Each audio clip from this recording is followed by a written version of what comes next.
Hello and welcome to another fantastic Gnomon live stream. My name is Chris and I'm really happy to have you here. Sorry, I'm trying to get my mind right because that new intro, the music on that intro, I really get into it, y'all. I got to tell you. If you're looking for closed captioning, please head over to our Facebook or our YouTube page. And next, we'd love to thank our sponsors, Dell and NVIDIA. Without them, we wouldn't be able to provide you with this amazing content as you're about to see right now. And by the way, if you think this content is amazing just by happenstance, go ahead and like what you see, subscribe so you can stay up to date with all the other cool stuff that we have going on this channel. So, I know I always do these intros and, I'm always trying to find a different way to kind of approach them and everything. And I have to say, one of the fun things about being at Gnomon is not only connecting with people that just do so much awesome and fun stuff, but also connecting with people that have seen different iterations of the industry that we're all either a part of or trying to get into. And one of the really fun things about this person that we're going to be having kind of do a demo and talk with us today is, yes, they're known for doing these amazing dragons on HBO's Game of Thrones, but I did find out today by looking in their bio that they also got their start over at McFarlane Toys. And you all know that I love an artist that really is championing my nerddom and really taking good care of it. And I gotta say, finding out and seeing those dragons for the first time, I remember thinking, man, those dragons are freaking awesome. Like, dragons are one of those things where you can't fake it, right? You can't like halfway design one and then people are gonna be like, yeah, it's a dragon, it's fine. People are really particular about that. And to find out that the same person that made those dragons is one of the same people that worked on McFarlane Toys when I was growing up, those toys were like my through line to other people that I couldn't even see. Like other people that I was like, oh my gosh, there are people out there that like the stuff that I like. They like it so much that they're making these awesome, intense toys. I mean, I also remember their sports toys were just phenomenal. So I'm so excited to sit down and hear everything that this person has to say today about just their entire sculpting career, how they've done it, what they've done, and just looking at everything. I think I'm really just excited to look at everything. So please help me welcome Dan Katcher. All right. Hey, Dan. Hey. How's everybody doing? Welcome to my humble abode here in Culver City, California. And yeah, as you said, I'm Dan Katcher. You know, the Dragons, your Game of Thrones, the original show. Not the new one, the original one. Yeah. Sorry. I have to say that. And currently, living here in Culver City, California. And you guys are seeing my screen, right? Just making sure. All right. And well, here's a picture of Drogon anyway. So my career, I'll tell you a little bit about myself. I'm originally from the Bronx in New York City. I was born in 1974. Yeah, I'm old. And so I've been at this game a while. And I got into sculpting, honestly, from a very young age. I would say as long as I could remember, I could not put down some kind of clay. When I was a kid, I needed erasers, and I would just like sit at my desk and make little statues out of them. I went to high school of music and art in New York. I lived, around New York City, but not really in the city. I commuted. I was crazy. New York City back in the 70s, by the way, was crazy. Hold on one second. You got to see this. I mean, I just got to show you for 1 second, kind of where I'm from. And there's a reason why I'm showing you some of these images. Now, I don't really have a lot of pictures from my youth. And there's a long, sad story about that where all my pictures were destroyed after my mother died when I was young. But, just to kind of give you an idea of this is what I grew up in. This is what I saw every day. This is my childhood, simply put. And it was not great, I don't know. It's hard for in today's world to sort of understand what it's like to grow up in an environment like that, where you see such horror in your face every day. But it affects you. It does something to you, for better or worse. You know, in my case, it did some good things and some bad things. But overall, we all got to reap the benefits of it when we see my monsters from Game of Thrones. So let me just put that back on here. And yeah, so I grew up in some rough neighborhoods in New York, and spent my time just trying to get out of a bad situation. I have attention deficit disorder, so I never really did well in school. And it kind of forced me to becoming an artist. My mom was an artist. My dad's a scientist. And I have a love for both things, art and science. So when I talk about like what I've been doing, everything I'm doing is based in both of those concepts. Wherever science can meet art, I'm happy. That's where I'm like the most happiest. So fantasy art, making dragons, is great. And while working in New York, I wound up getting a job at McFarlane Toys, making the dragons for McFarlane. It was one of the first jobs I did for them. And in fact, they even asked everybody at the company, they're like, hey, Dan, or not again, they asked everybody, come up with an idea of something you think would sell as a product line. And I wrote in there and I'm like, it's got to be dragons, because I think that'll sell. And sure enough, Todd loved it. And then I did some designs for it, which were submitted to Todd. And somebody, I'm not going to name names, but somebody traced over my work and then decided to put their name on it and then submitted that to Todd. Yes. There's many of these stories to come, but such is life. I continued. I should probably show you those things though too, shouldn't I? Let's just look at that real quick. For those of you who don't know, we're talking about dragons. Oh my God. I'm going to grab them out of here real quick while I'm talking to you guys just so you get an idea. I didn't even think of it because, I'm always thinking forward. I'm always thinking about what's the next thing I'm going to do? What's the next job I'm going to do? Where's the next, creative endeavor I'm going to get into? I'm never thinking about the past. But for this, I guess, since the title is The Life Career of Dan Katcher, we'll have to look into the past here. But yeah. So where are the... All right, well,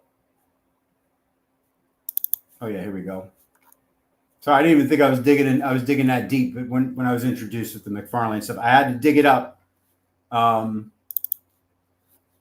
so just as a real quick little thing.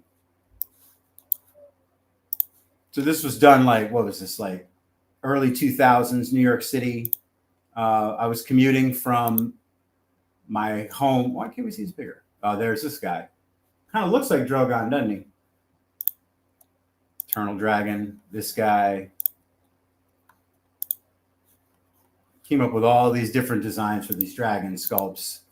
And they were put into production. And it was tough. I'm not going to lie.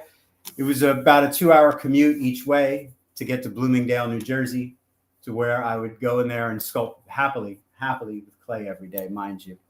The money sucked. The hours sucked. But I loved every goddamn minute of it and hated it at the same time because I was never paid fairly.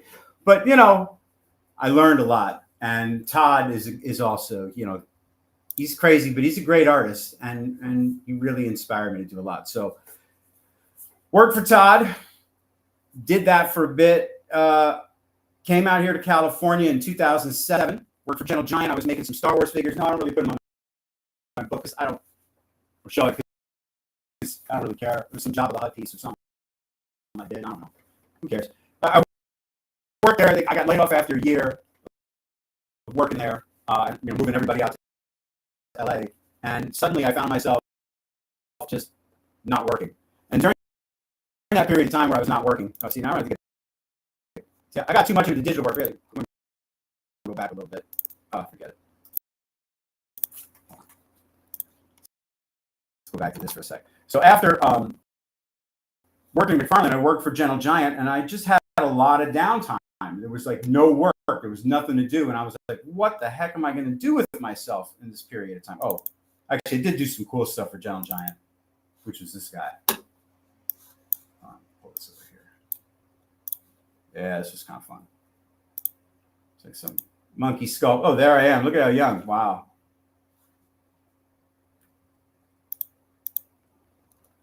Oh, wait. Remember I told you? I don't know if I was telling you guys, but one of the big reasons too that I switched to digital, I don't know if you can tell, but let's just zoom in here. All right, this is my desk. You see this? You guys can see this at home. That's like, that was messy. And it probably was, this was me actually after cleaning up my desk a bit. Like I said, I have ADD. I don't know. Clay just seems to explode around my desk when shit happens. And yeah. So that happened. I got laid off. I'm like, well, what am I going to do with myself? So a good friend of mine, Dave Vigo, was like, Dan, I know you love the Hulk. I do. I love the Hulk. And he's like, why don't you sculpt your version of the Hulk? And I did that. Take a look at this. So here's the sculpt. And I spent a long time, this is a Roma Plastilina, I believe. So yeah, I really wanted to, like I said, I grew up sculpting. I love sculpting. And if you put a piece of clay in front of me, probably to this day, even though I do, oh, do I sound robotic? Really? All right. I hope it's not everyone. Let's see.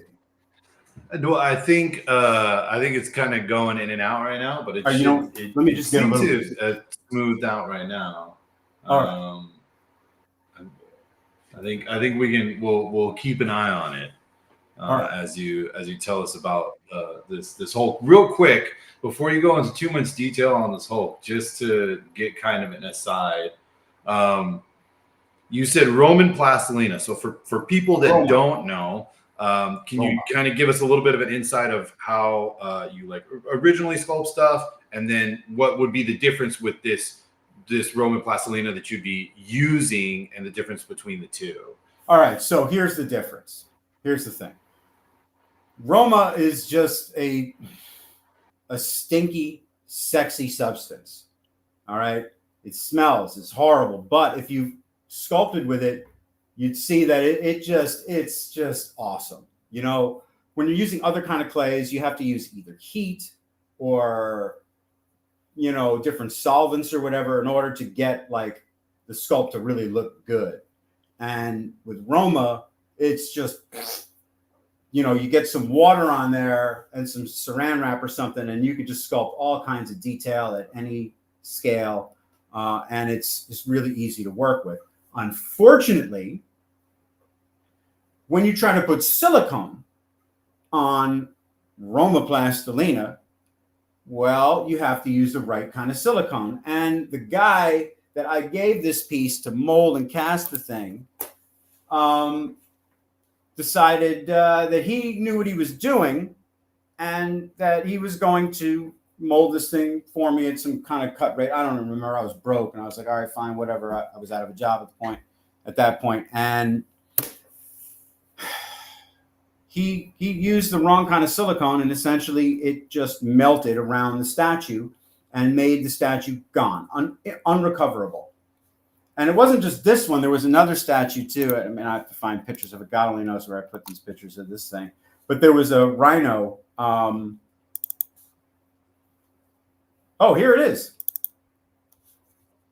There was this rhino piece here, right, that I did. It's kind of one of the only photographs that exists. I was working on it, and I don't know if you can tell, but as often is the case with my work, especially when I was working in clay, my ideas were bigger than my abilities, or I don't know. They would just get big. So this thing was supposed to be a little 12-inch statue. And for whatever reason, it just kept growing into this thing that was just way too big for the stand. You could see it's like going off of the sides of the stand. And one night, while I was just sitting down, watching TV, minding my business, the thing just fell off the table on its own onto the ground head first. And it was so depressing. I mean, what's his name? Richard Taylor from Weta. I had met him at Gentle Giant, and I'd sent him pictures of this piece, and he wanted to buy it from me, which was a huge honor to have this guy who's like, head of the field wanted to buy any of my work. I was like, oh my God, that's amazing. And yeah, and he tells me he wants to buy it, and then literally it was that same night that it fucking took a nosedive. Excuse my French. I curse a lot. I'm sorry. I'm from New York. I'm from Gen X, and I'm just ornery. So if it offends you, my apologies. Any case. So yeah, so that thing took a nosedive, and after that, I was like, you know what? I'm seeing the future. The future's digital. At that point, I went and I saw King Kong, and just marveled at the effects of King Kong. And I loved how, for the first time, unlike with stop motion animation, which I was kind of where I come from, that's what I wanted to do originally. But unlike stop motion animation, you could see like all the muscles and the bones and stuff moving underneath the skin of the T-Rexes in the first Godzilla, and Godzilla's facial expression. So I was like, oh, well, digital's definitely, where I'm going to go, which brings me to where I was with this thing.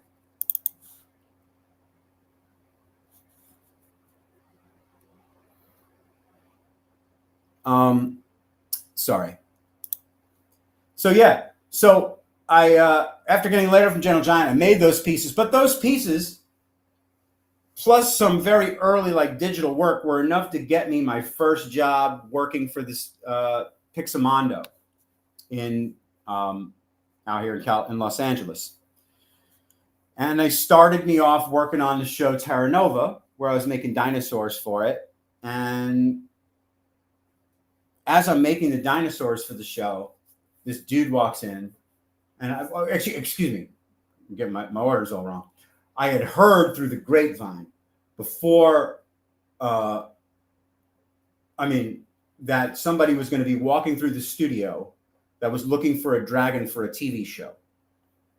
And so, I knew this, and I had already done some digital dragon work before that I could present to people to show them. In fact, actually, yeah, let's bring that up. Hold on, sorry. So I was doing some digital work before of dragons, like for companies and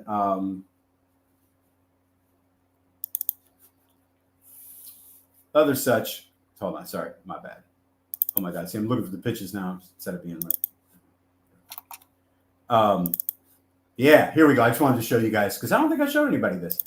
So knowing firsthand that somebody was going to be coming in looking for dragons for Game of Thrones, I said, oh, you know what? I happen to do some digital dragons. I had done the stuff. I showed them, I had the pieces that I did for McFarlane Toys years ago in my book. And then I also did like this little dragon for this guy, Aram, who wanted to make some digital prints. And I did this guy. So when, just like a standard, kind of regular dragon. Well, this guy, Reiner is his name, the producer for Game of Thrones, walks through the studio and says, hey, I'm looking for somebody to design this dragon I hear. And like, people are telling me, Dan, go talk to Reiner and show him your stuff. And I did just that. I showed him that.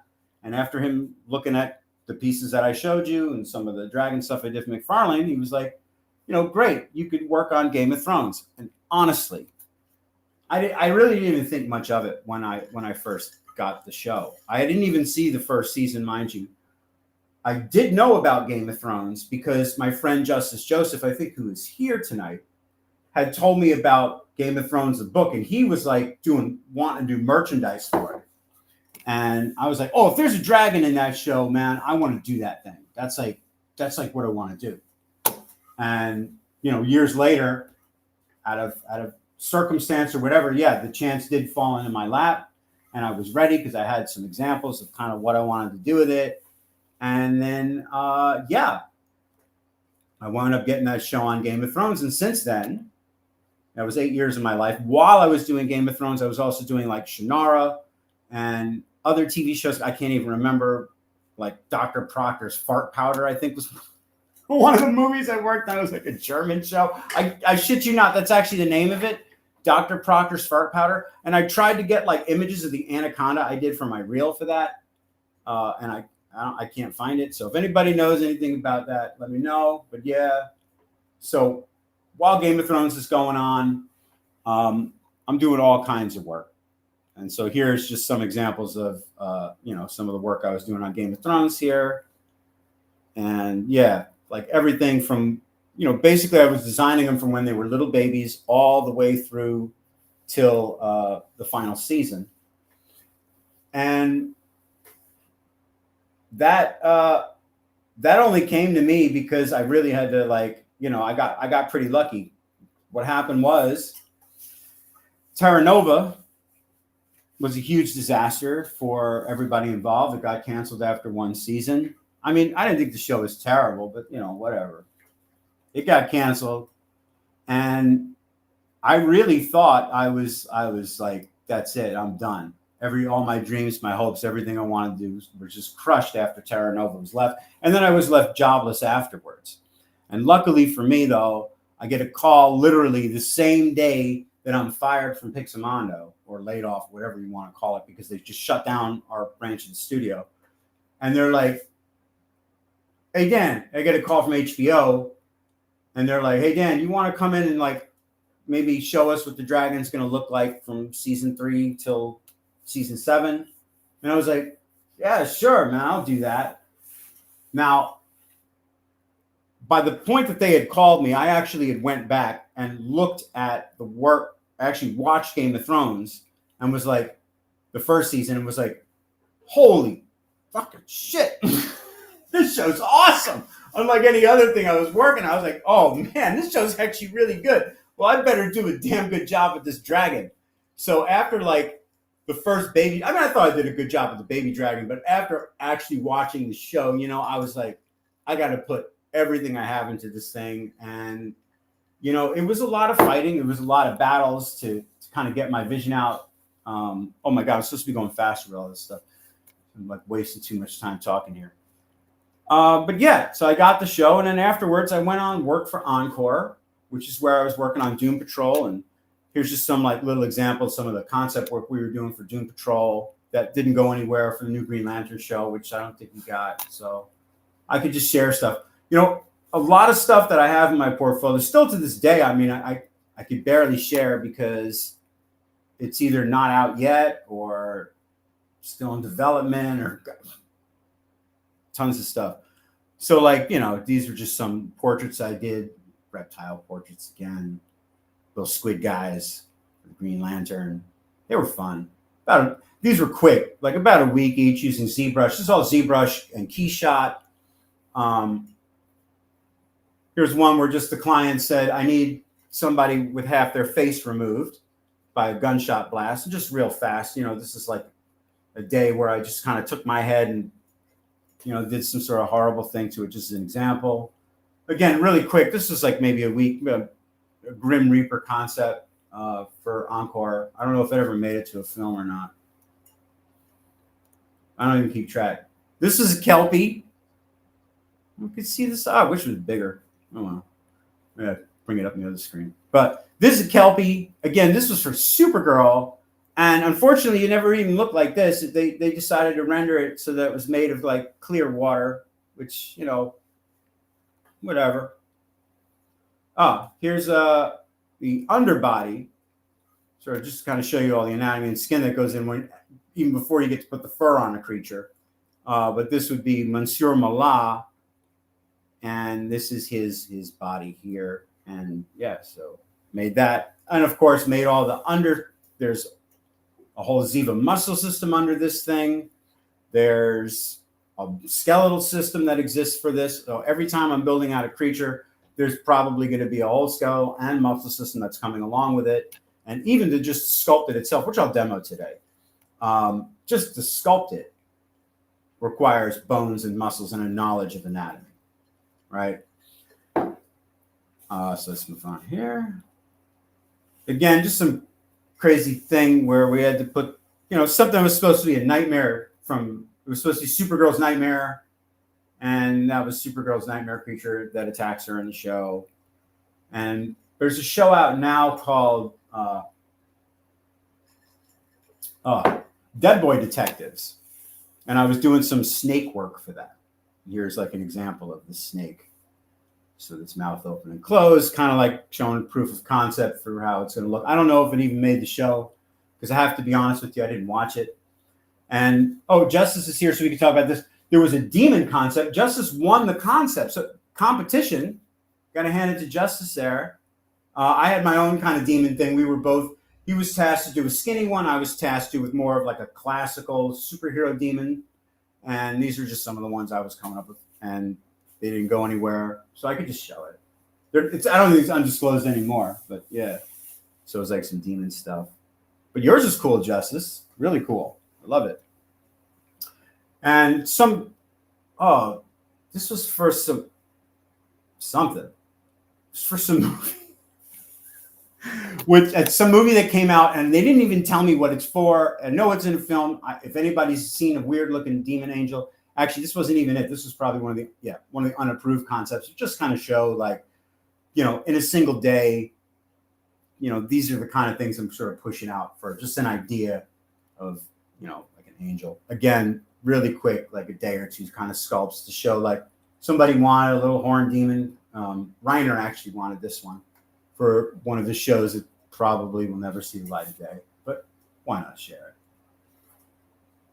So many times the work that I actually get paid to do, it's not so exciting. Digital doubles and all kinds of not so fun stuff. But, anytime work is work, and anytime I get work, I'm so happy to do it. Just more demon stuff from Reiner here. Here was some concept stuff we did for Sideshow, where I did all this work, and then suddenly they were like, I don't know if we really want to do dinosaurs anymore, so I don't know if our Acrocanthosaurus will ever see the light of day. I hope it will. I think it will. We'll still talk about it. So yeah, Acrocanthosaur. It's actually him fighting other things. Sideshow work. One of the things I was doing too while working on Game of Thrones, because Game of Thrones, making the dragons was only a couple of months, maybe out of a year. And then the rest of the time, I had no money. So just so we're all clear, some people, I don't know, maybe have this dream that somehow or other I actually made a lot of money off of that because it's so famous, right? And the truth is, no. But I did get to travel all around the world thanks to Wacom. At the time they sponsored me to go all over South America and tour and get to visit all these awesome people all over the world. And, it was like rock star living. So yeah, I wasn't rich, but I did get to live like the rock star life for a while. So, yeah, but whatever. I'm all right. Any case, though, so yeah, you don't get royalties off the stuff. If you have any notion that you get like, Game of Thrones did well, and I see your dragon appears on, bottles of beer and Super Bowl ads, don't you get a cut of that? No, I don't get shit. None of us do. I work in this industry, just FYI.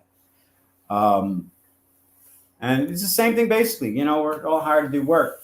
So while working on Game of Thrones, my friend Dave Igo, awesome dude, love him. And he works for Sideshow, and he's like, hey, Dan, maybe you could do some of these like turtle statues for us, Ninja Turtles. I love Ninja Turtles. And I was like, okay, yeah, I'll give it like my own sort of take on a Ninja Turtle. Is what we did here. We had some fun with these guys. A lot of work went into them. A lot of work, just keying it. Here's some more recent work that Dave and I are doing together. Dynamesh. Got to get better pictures because why can't I zoom in? Whatever. Some little sketchy stuff I did for Dynamesh. And then we get into my own. When I have like some minutes on the side here, even though I don't work for the show anymore, I still love dragons and kind of, sometimes just work on some concepts for things like this one where we sort of have a mix of some ZBrush work, a little Photoshop on top to get some of the scale work. You could probably tell where I Photoshopped it, but I don't care. Again, it's for a concept, so I'm not trying to make everything completely photoreal when I'm working. Again, you know, some other little dragon concepts I'm working on. Same deal. More just some fun stuff I've been doing on my own. I was working on a whole series of like winter, spring, summer kind of like dragons. I don't know. Again, sometimes like when I'm working on them, I'll come up with a drawing first, something really like, you know, simple, like you see here. Usually starts as like a, you know, pretty simple pencil drawing, something like this, which will then, you know, come up with a dragon. But sometimes I just go right for the sculpt. In fact, a lot of times I'm probably going right for the sculpt, which is going to lead me into my demo, which I need to get started with. Oh yeah, and then there's like, you know, red dragon. I made a little suit guy in armor, posed them, make a little image, you know, isn't that fun? Just to get a concept out for something I was working on. Same thing here, just a little gold dragon, having some fun. And yeah, there's just another image of, oh, see, 2022. So yeah, lately, I know there's been a lot of my own work here. So lately, just for a living, I've been making a lot of product, to be honest with you guys. What is this? Get out of here. And, oh yeah, I never showed you guys these things. These are fun. I was really happy with this job. Shannara Chronicles that came out, this is years ago, obviously 2014, going back.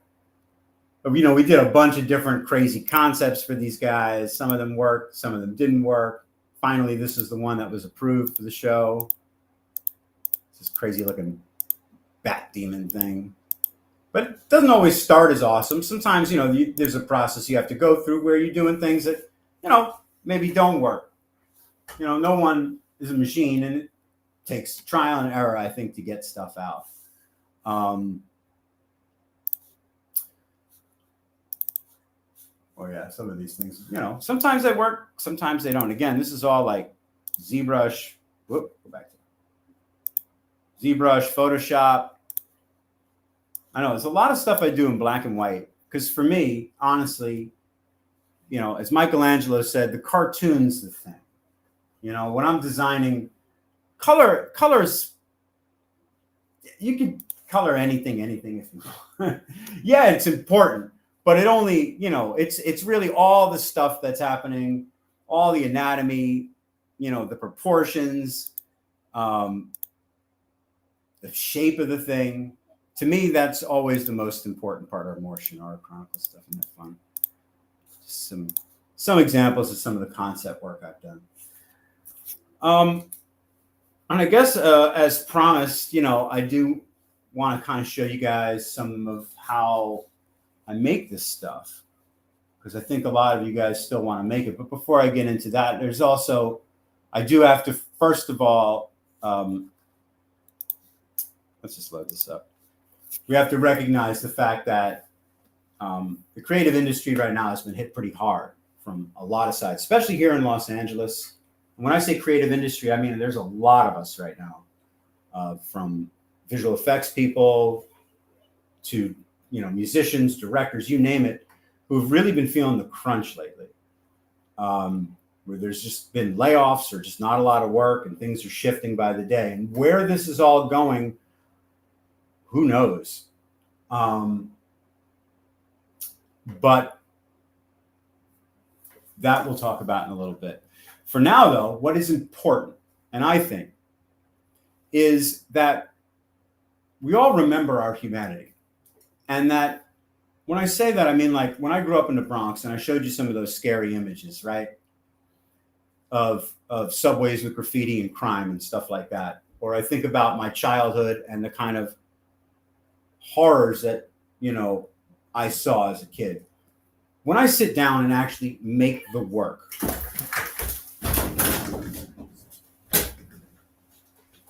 sorry. When I sit down and actually make the work,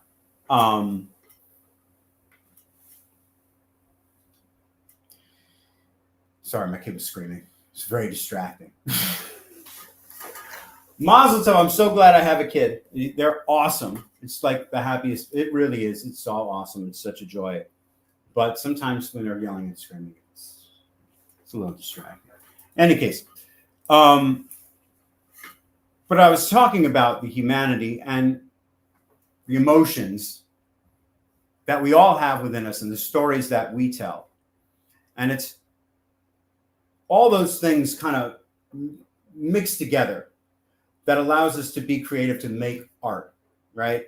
There's no algorithm that's going to make art for you. There's no AI on, you know, the AI can do some stuff. Sure. You know, will it be a useful tool for us artists in the future? I think so. Maybe. Is it right now? I don't know. It's kind of all right. It does some fun stuff, you know. But you know, honestly, it's good to use just to come up sometimes. Just little ideas, even internally. You know, most of the time, I kind of will look at the AI as something that is an idea where maybe not to go because it's too generic or I've seen it before. And that's always the hard part about anytime you're doing something, for me at least, is that I want you, the viewer, and myself to get that gratification that you've seen something that you haven't seen before. That awe, whatever it is. And when you see it, you want to believe it. You want to think it's real, right? So all of my work, I'm sort of like always trying to reach that goal where it's like, yeah, you haven't seen it before, but you damn well believe it, and it's awesome, right? What do they call that? Awe, right? Yeah. Well, it's definitely awe-inspiring to me. I do have a question for you. Yeah. Because now we're talking about it and we're going through it and we've seen a lot of photos and all that stuff. Those McFarlane dragons, did they come in a larger box? Like they didn't come in like the flat one with the plastic that kind of came out. Did they come in like a more like an actual box? It depended on I think it depended on which dragon it was. Mm-hmm. Like the Eternal Dragon, I think came in a little box. Mm-hmm. Others of them, they were able to be disassembled and maybe put in the bubble packaging. But it's been, 15 years or something? So, Yeah, but the reason why I asked that is kind of to your point of just that realism and everything else. We'll get into that as well. But the funny thing and the reason why the McFarlane was so such a standout point in your bio is that I used to work at a Toys R Us back when I was like 16, 17. Mm-hmm. And so the McFarlane toys were right by the game section. So I vividly remember like being kind of taken aback when I had first seen some of them because I thought that like we had like a lizard infestation in our toy aisle or something. And then when I got closer, I was like, oh, wait, this is a toy. This isn't an actual thing, you know? But that realism was really communicated well. And I thought that was really cool. And I think, you know, obviously McFarlane Toys, you know, is on that.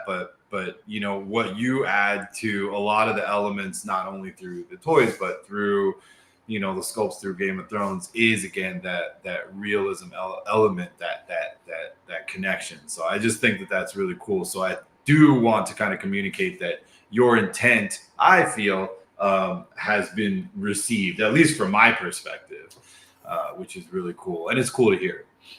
Well, yeah, I mean, you know, for me, the ultimate, of course, was Game of Thrones. You know, seeing Drogon in his full glory by the end, massive, was everything that I worked my whole life to get to. You know, there was like, that was what I wanted. That's what I wanted McFarlane to do. And it's funny because, you know, if you look at the Eternal Dragon, right, he's got this kind of smooth. Let's just pull it up here. Okay. Let me just pull it up again. Oh my God. It's hard to talk about without looking at the actual thing itself. Yeah, fair enough. So if I pull up our Eternal Dragon here, see, he's got like this sort of smooth, very like, you could see his chest muscles and stuff like that, right? Yeah. What's funny is originally he was going to have Drogon's whole assemble scales and stuff on. Okay. And then Ed was like, "No, Dan, that's not going to work. That's crazy looking. Nobody wants that." And so we took it all off and kept it like this. But yeah, it was just sort of funny that so much of like Drogon was things that I always wanted to do to it, but were either physically impossible to mold, because that was really the problem. It's like all the undercuts you see, right? We can't do that in toys, right? So it just wasn't the medium in which toys, at least, that I could express fully like how these things were meant to look. That being said, though, man, when I was in New York, before I worked for McFarlane Toys, I was doing like, I don't know, window dressings and like wall sconces and all kinds of just, basic sort of sculpting work. And when I saw the McFarlane Toys myself, I was like, that's what I want to be doing. That's it. I was like, those things are about as close as I'm going to get to film work, at least in New York. Because just, there was no special effects scene in New York at the time. And McFarlane was like, yeah, that was where I was going to go to kind of like get the skills that I needed to, if I was going to get in a film, that this place was at least going to allow me to do that and, get paid while doing it, which was important for me. Yeah. Yeah. I didn't have much money, and I constantly just had to work. It's always been that since I was younger. Let's see. Tarn Smith had a question for you. Dan, do you still sculpt individual muscles with the snake hook brush in such a unique way? Yeah, I still do that. In fact, I was going to show you some of that today, right?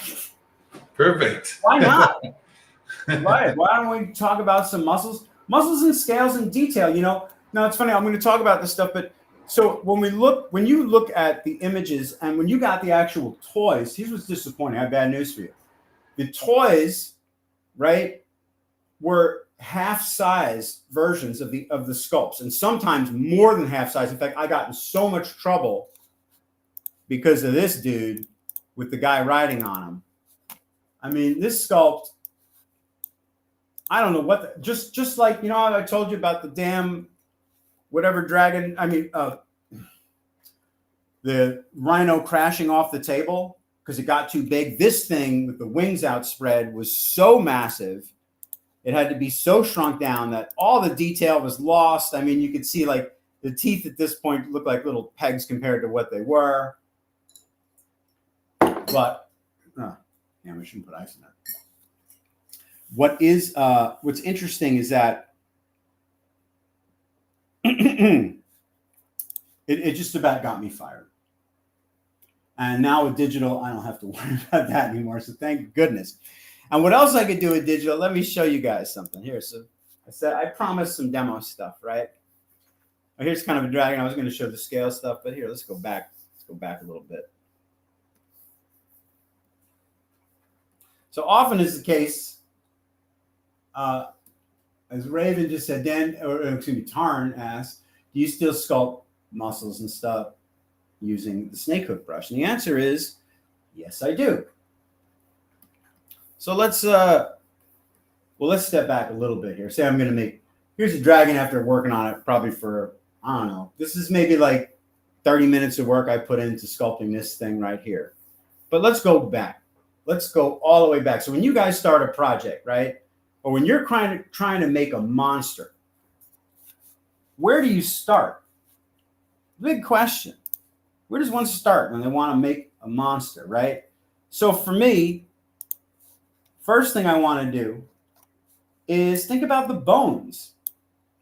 And when I say bones, I mean the function. I don't mean literally I'm going to sculpt with bones necessarily right away, but I am going to think about the function and the general size of whatever it is I'm going to do. So anytime I'm starting a project, I'm going to start this same exact way. And that is with the ZSphere 3D. I'm going to just turn on a basic material here so you can kind of see what I'm doing, right? And I'm going to turn on symmetry. Here's ZBrush. For you guys that don't know, if you actually want to make things and not just type a few words in and get a dragon that looks like something that I've seen 1,000 times or just stolen or whatever, you got to sculpt it, right? Or try to draw it. Now, the problem is for me, when I'm trying to think about a monster, I'm always having to think about perspective, form, function, and all these different things. And I don't know if it's going to work just based on a single drawing. And sculpting is a big commitment. But now with this digital stuff, I can really just think about how something's going to look really quickly. And we do that like this. I'm going to turn on the floor here. Transform, activate symmetry. And all I'm going to do now is just like literally draw some balls. I said draw some balls. No, I'm going to draw some balls here. So let's say I want to make a dragon. Okay, a dragon head, whatever. I got some balls here real quick. I say, all right, here's maybe the neck of the thing. If I'm going to draw maybe, a whole dragon with the body and the wings and everything else, sure, I can use these ZSpheres to do that. But for just this example, I'm just going to do it. I'll make a head real quick, because you guys kind of see head and neck. So I could demonstrate somehow, I make the things we make without having to have an edited video. Do it live. Maybe I'll give him a bottom jaw too. Why not? Okay. Now, the other thing is you got to keep in mind when you're doing this, switching between, move and draw so that you can get your camera angle. It's important. And as you'll notice, the last thing I want to do now when I'm modeling in the computer is think about anything that resembles topology. I just need a form. Well, let me not say I don't need topology, but I just need enough lines to make some stuff happen here. Let's just call it that. All right. For those of you that aren't like master ZBrush sculptors, part of like when I'm going to be doing lessons and stuff soon, or I do lessons, and part of my lessons is usually that you don't have to think about ZBrush or any of these digital things much like the computer programs. You really can think about them like they're lumps of clay to have fun with and play with and come up with ideas quickly where, there's no way to really express with words form, right? Or how something looks. I could tell you, well, what Drogon's made of. His head is part eagle, part sun gazer lizard, part crocodile, part Tyrannosaurus Rex, for instance. And if I wrote all that in a prompt and got something, I don't think I'd get Drogon necessarily, right? It's all how we're going to interpret that. And that happens just through the act of making form happen, making anatomy happen, making function happen, right? And we're going to use these ZSpheres. So real quick here, we're just going to rush this along here. We're going to go into adaptive skin, and I'm going to say preview. Oh, it makes it Dynamesh. I don't really want Dynamesh. So I'm going to say make adaptive skin here. I'm going to now append this little skin ZSphere into my scene here, right? Now at this point, I got this guy. And I'm just going to use like move brush. Again, I'm not worried about topology here. All I'm thinking about is just some form. So now, do I still draw out all the muscles using the snake brush? No, not necessarily, not at first. And it really does depend on what it is that I'm sculpting exactly when I use, whether or not I'm going to use that method. It just has to do with the amount of detail that I need per piece. So right now I'm using a clay buildup brush. Whoa.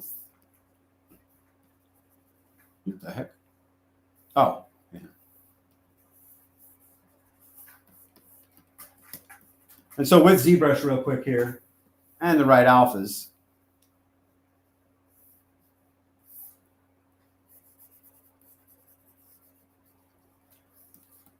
just about as fast as I could draw one, I could probably sculpt it. And instantly now, using this method at least for coming up with just some simple ideas, right? Like how I want the head to look on, let's say, a Valerian piece, right? So easy and quick just to go in there and just sculpt away.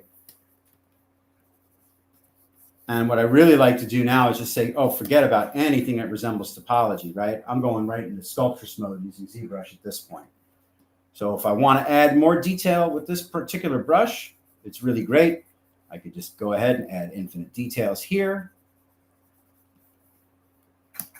And if I want to do a big move, like to smooth out this area, right, I just make my cursor really big and I lose all that topology. So if you look at the mesh itself, when you're working on it, keep in mind that you're really not working with anything that needs to be perfect. Not at first. Your job as either a sculptor or a product designer, is to just first and foremost get the form out. And is the form making nice looking light and shade? Is it making good shadows or not? And most importantly, is it working as I turn it around? So is it looking cool from the front? Is it looking cool from the side? I don't know. I'm just kind of sculpting here and making forms real fast. You see, just to get a head out, maybe I'm thinking something a little bit more horse-like for this guy. Oh, we're already at 1 hour. Shoot.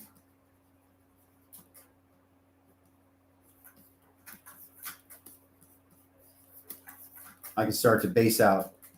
I'm doing this live. I have no idea what I'm doing. Whatever's coming out is coming out. And it's coming out because, again, I've studied anatomy for years. I've studied all the different animals there are on this planet. I could probably name just about any animal I've ever seen, or anyone's ever seen. I'm not that good with plants and stuff yet, but, I'm working on it. But at least I have an understanding of all this stuff, nature. So when I'm sculpting, I'm not even looking at reference right now, to be honest with you guys. I'm thinking about stuff that I had seen maybe in the Museum of Natural History when I was a kid, like some dinosaur, and then mixing that with something that kind of scared me as a kid, like the subway or graffiti on the subway. And so, it's all coming out. I'm not really consciously thinking about this stuff. It's just there. It's all the experiences that I've had over years and years and years and years. It just sort of comes out while I'm working, right? And that only happens after working for a while in the medium, practicing it, understanding what the tools are doing, to the point where you can just carry on a conversation and still know where your hotkeys are and make changes to something, right, without really thinking about it, where it just is coming out. And, the first time that I'd ever used ZBrush or any of these digital programs, I was like, oh my God, this sucks. How am I going to do this? Because I didn't get that same thing like I got with clay. When I grabbed a piece of clay, right, I just had to move my fingers and it did what I wanted it to do. But of course, with this medium, no, that's not the case. There is some technical aspects to it, but especially with the class I'm teaching, I could show you that those technical hurdles, at least with ZBrush and making cool stuff, monsters, whatever it is you want to make, it's a very easy process. It's a very easy hurdle. As you can see, I haven't really gone through any menus so far or pressed any buttons or done anything too particular, and we're already getting, at least skull-wise, the shape of a dragon. Now, of course, we want to have a neck, and with the neck and maybe some of the body, we could talk about anatomy and how that's going to work, right? So what we can do now is I'm just going to say, okay, I haven't really put any horns in this yet. Of course, one of the big things I always want to do is give these guys teeth and eyeballs. So, nice little, excuse me, grab this brush here. I thought I opened it. Sorry. As you can see, I've got a ton of brushes, right? And so if I'm doing something fast too, right, especially if details in play, I probably have a brush for it, or not just a brush, but I have an alpha. So I've developed alphas for things. I've developed brushes for things. And if you yourself aren't good at developing this stuff, you can buy them as well. You can get some of them for free. But a lot of things, like, for me personally, I don't even like using other people's alphas because I feel like, it's just it's not how I see things, even to that level, unless it's, some alphas I use a lot. some brushes I use. Justice gave me some brushes that are fantastic. Geode brushes are great. But for the most part, 99% of what I'm going to do is going to be using a few alphas and a few brushes and a bunch of alphas. No, it's complicated. It's always so goddamn complicated. Anyway, so teeth, right? I'm talking now and not opening up a file for teeth, which has saved me a lot of time. Okay. So I made one tooth. Imagine if you made a skull like this, how easy it's going to be to make a single tooth, right? So you can make a tooth and then you can make that tooth into an insert brush. You can take those insert brushes. I'm not going to do this because it's too boring, but essentially you can take those teeth and start to set it into the skull, right? Now, again, form meets function, right? So if I'm going to set teeth into something, I'm not just going to arbitrarily set it in there. I want the jaws to be able to close, and I want to know how they're going to close. So in the case of like a T-Rex, right, the jaws, the upper lip comes over the bottom teeth, right? And that's going to really affect the shape of the jaw. So just simply going in there and getting teeth that actually work, let's just rotate that, automatically will give your characters personality. So whether or not, whatever it is you're designing, just remember the first rule, right, is function. If function works, form works. It's just the nature of things, right? We're all able to recognize the difference between somebody that has a deformity between somebody that does not, right?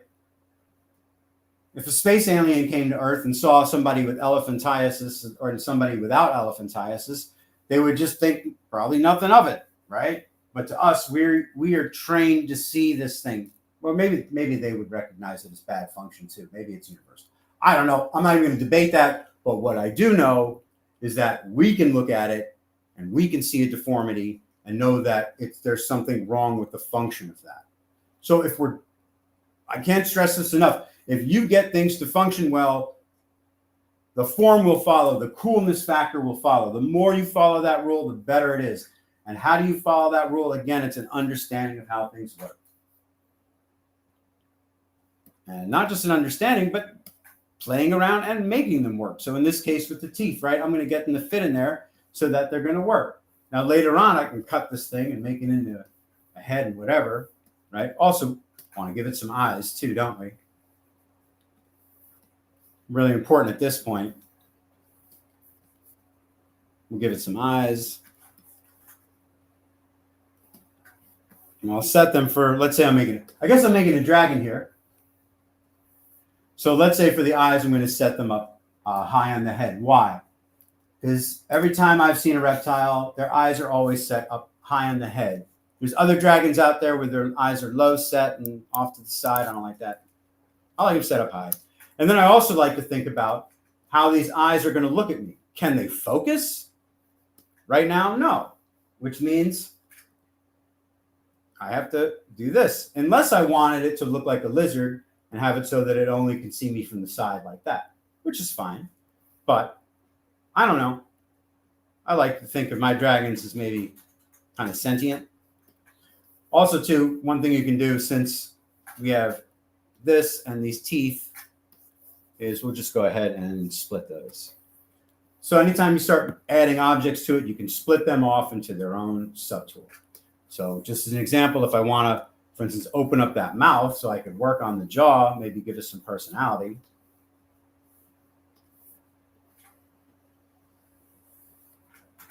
We'll do a slice here.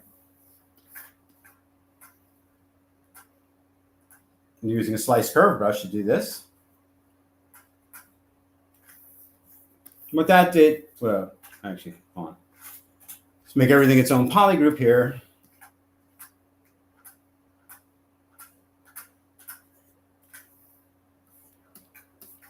Good enough. And actually, let's do this too.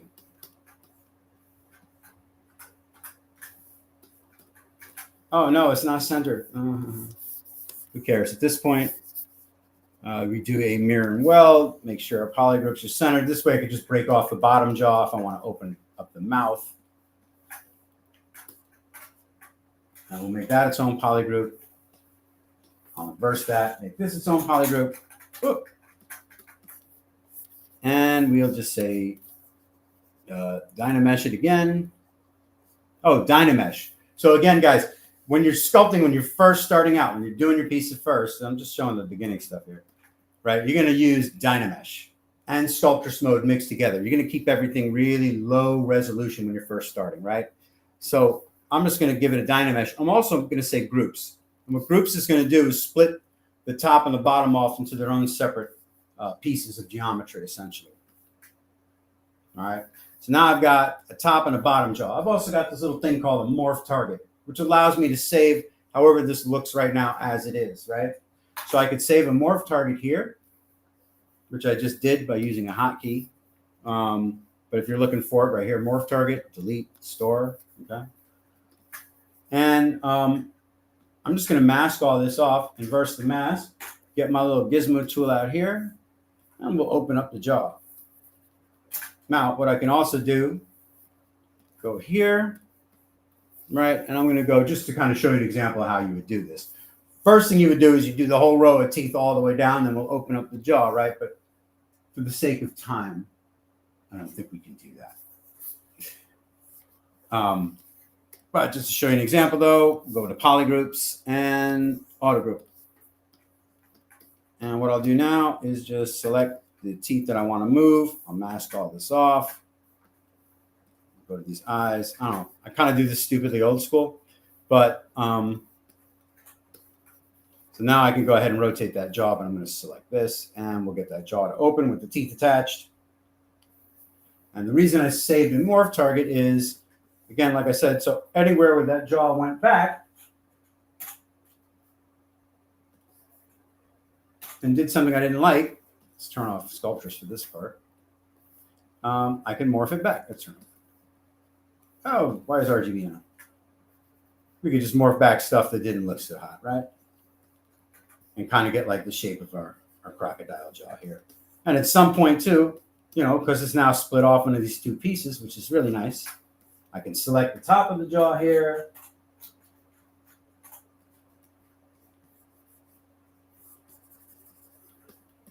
And just trim that out.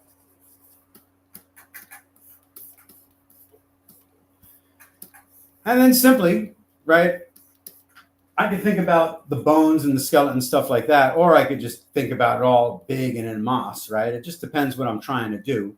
And it really depends how much of the bones I'm going to see, whether or not I'm going to use this technique or not. For the animals, for instance, like, excuse me, the gorilla I did, or the tiger I did for, for Encore. Any of those animals, they all have bones built into them. Like I said, so I do need to have it. And honestly, the better looking your skeleton is, the better looking the stuff that happens on top of that skeleton is going to look. And I'll just demonstrate why that is. So in any case, let's open up this little brush right here. So just like I made a dragon head, right? Imagine you can make vertebrae kind of the same way, or teeth, or whatever else you're going to make, and then you can make it into a brush. So in the case here of, let's say I want to make a dragon's neck, right? I'm going to go ahead. I'm going to append a polymesh 3D. And take that polymesh 3D, turn off that multi thing. And I'm going to just go ahead now and draw in one of these little, just a piece of vertices that I had made.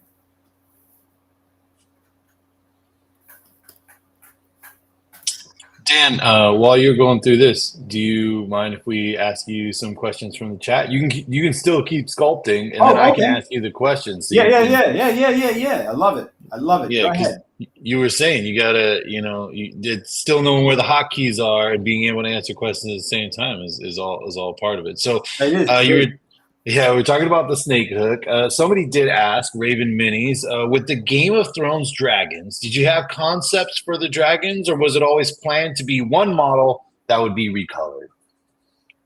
Oh, Oh, why there's only like one variant of it, for instance, right? Yeah, I think they also asked with the Game of Thrones dragons, did you have different concepts for the 3 dragons? Or was it always going to be one model with different materials applied? It was always going to be one model because that was all the budget would allow. I wanted to do originally the dragons to have at least maybe some different features or something like that, you know? But honestly, yeah, they didn't want to, they just didn't want to pay for that. And I didn't really see a reason for it either. I mean, I know in the new show that, the dragons there's a lot of variation in them, right? But to me, I was like, well, if you have 3 tigers, right, and they're all siblings, is there going to be a huge variation between 3 tigers? Isn't like one tiger impressive enough? Do you have to have a tiger maybe that has, 4 eyeballs or extra set of freaking fangs or something like? I don't know. I mean, it's a tiger. So yeah, I guess I didn't really, I was like, I just thought they were siblings, and production was like, yeah, we don't really want to spend the money to make a bunch of these things. And, I was limited in the amount of time I had per year on them. And during that period of time, honestly, just to make one dragon, as hopefully I'm showing you, is an enormous amount of work.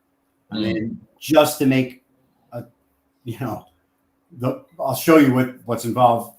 This is just the anatomy part. When you start to get into the scale work, which is going to be part 2 of this, what I'm showing you, it really comes into play as to how much work is involved in that. So yeah, but I'm going to make a vertebrae here. Now, real quick, I'm just going to go ahead and make like what would be the shape of a side of a rib on your neck vert. The reason I'm doing that is I need somewhere that's going to catch all the muscles and stuff, right? Or I could just sculpt them in. But here, this is a very easy shape. We'll just take this one. We'll go into array mesh here. Actually, I'm going to line it up straight. And I'm just going to go into array mesh. Turn that on. And we can, this is the Z amount. Go in the negative direction. Kind of like line up these bones so that, they're in line with the neck, and we'll repeat it as many times as I need. And let's just make this a little bit smaller. Now, of course, it doesn't really fit in with the neck as I have it right now, right? It's totally straight. And maybe you want to sculpt yours totally straight, but I don't like doing it that way. A little bit of a curvature, and even the initial model is just fine. So I like this. I'm going to say make mesh. And what's great now is I can take this, go to the center of it, turn on a bend curve, give it a couple of segments, not too many, right? And then I could just take this vert here. And you were mentioning that, studying anatomy and knowing anatomy, like, I'm a little bit quicker because, I've been working on it, and obviously the importance of it. Jesse Bev in the chat is asking if life sketching would be something that you would recommend. Yes. Visiting a zoo, life drawing, using a model, so on and so forth. And then to add on to that, what are some other things that you would recommend that really helped you with understanding anatomy? This is a great question. This is a great question. So yeah, number one is study, of course.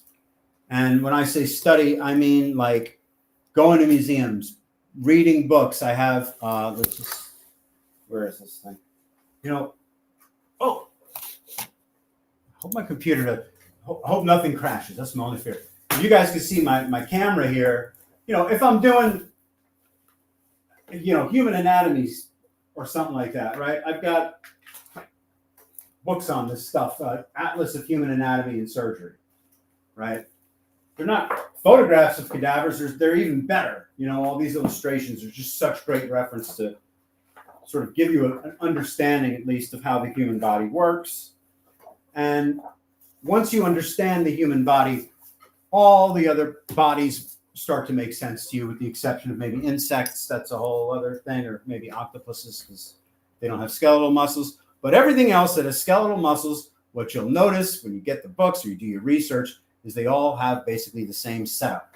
They all have, almost all of them have trapezius muscles and biceps and triceps, et cetera, et cetera, et cetera. All of them. And it's understanding how those things work and how they work that's important, and how you get there to understand that. Well, there's a bunch of different ways. So for me, a lot of it came from going to the Art Students League in New York City. There, I studied life sculpting, which is something that I don't know if we have anything like that right here in the United States. I mean, here in Los Angeles.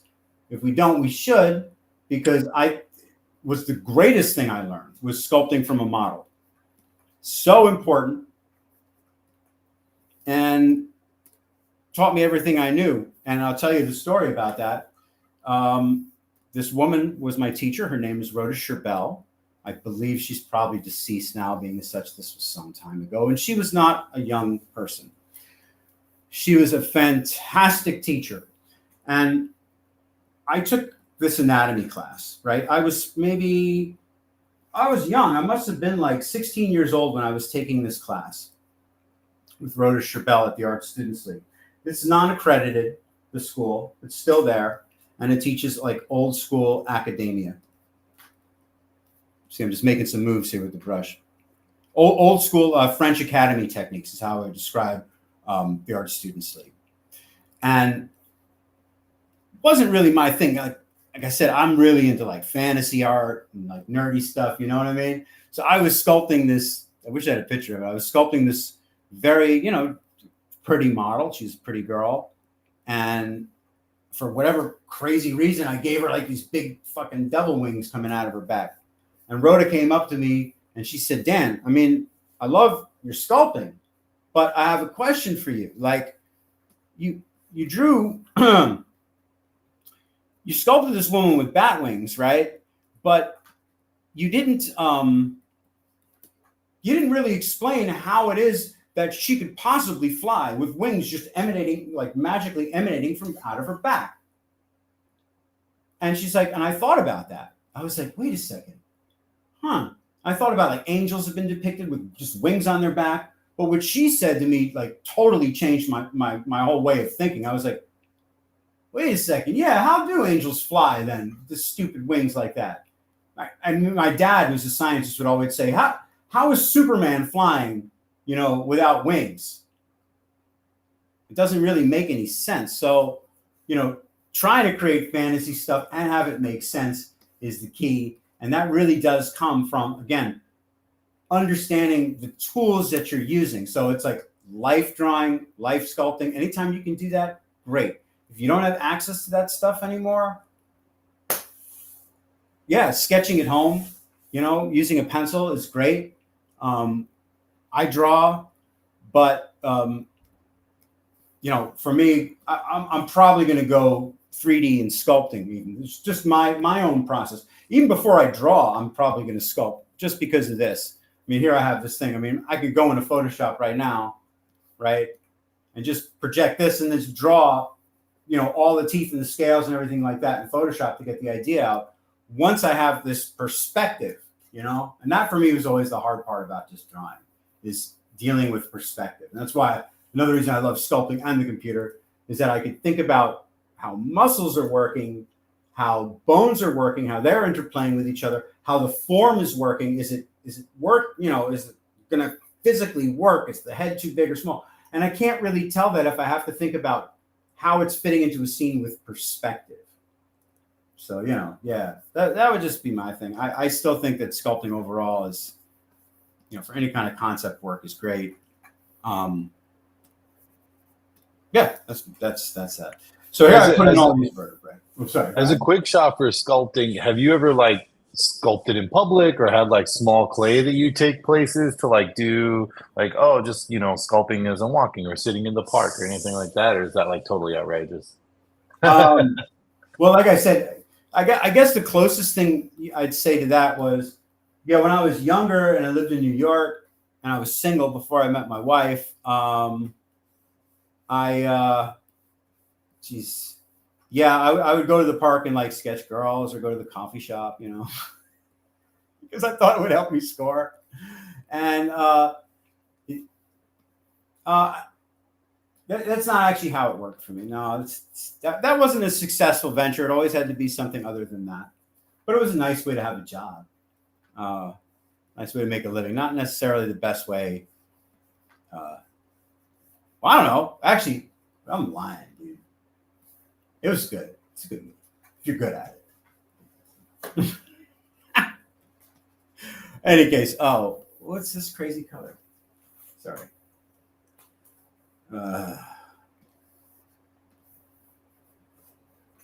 Whoops.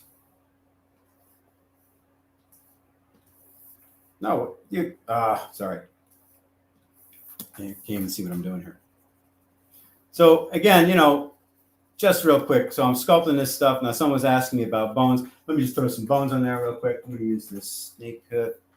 And even though, I put those vertebrae in, you either need them or you don't. But what you do need, though, is something that's going to be like this, where you just want to lay in the vertebrae. And the easiest thing to do now, you want to do this at one stroke, is lay in one and then lay in the next one, right? And then use your interpolate, however many bones you think are between there, right? And use that. And that won't be perfect.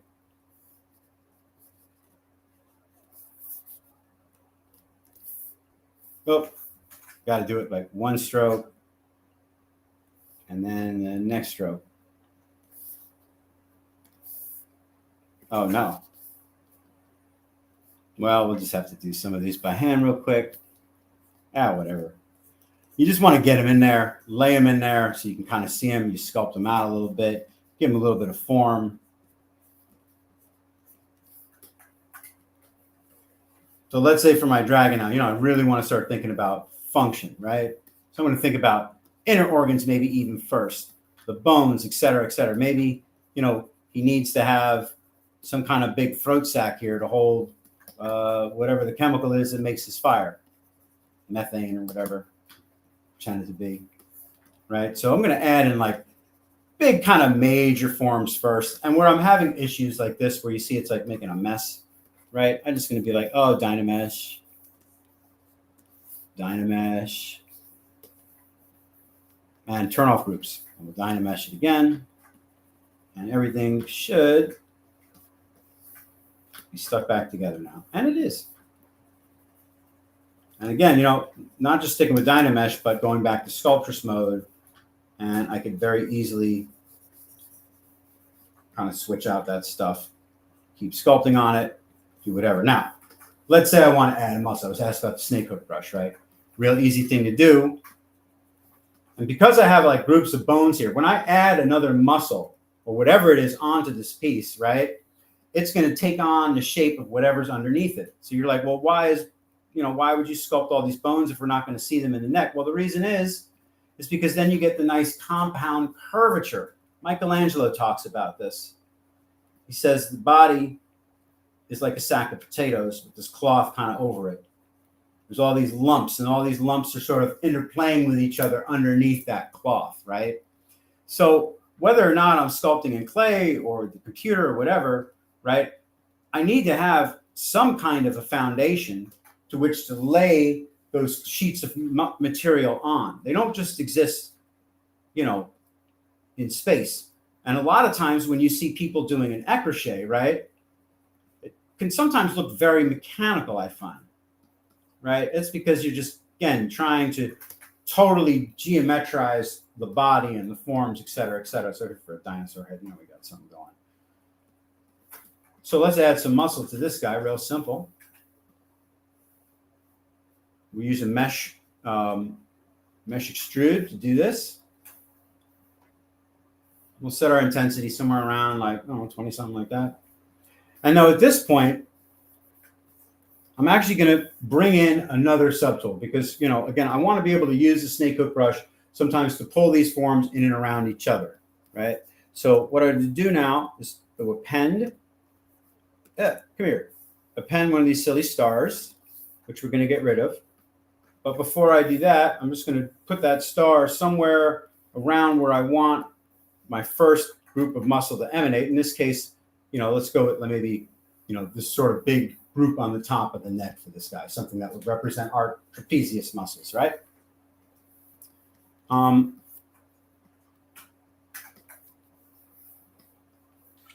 No. We did get another question here. So as you're going through this, at what point do you feel comfortable enough showing it to the client or checking in with the client to make sure that you're on the right track? Okay. That's a good question. So let me show you some examples of that too, real quick here.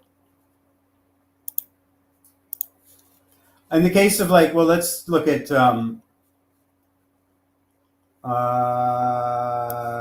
it's a very good question. Where